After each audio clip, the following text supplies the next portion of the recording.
You ask Tiger to solve. This deals with linear equations with one unknown.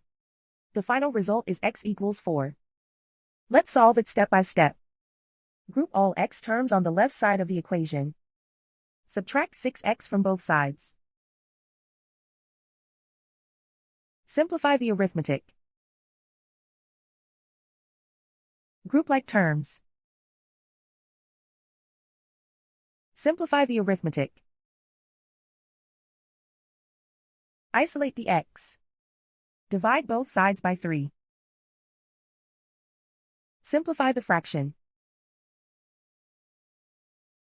Find the greatest common factor of the numerator and denominator.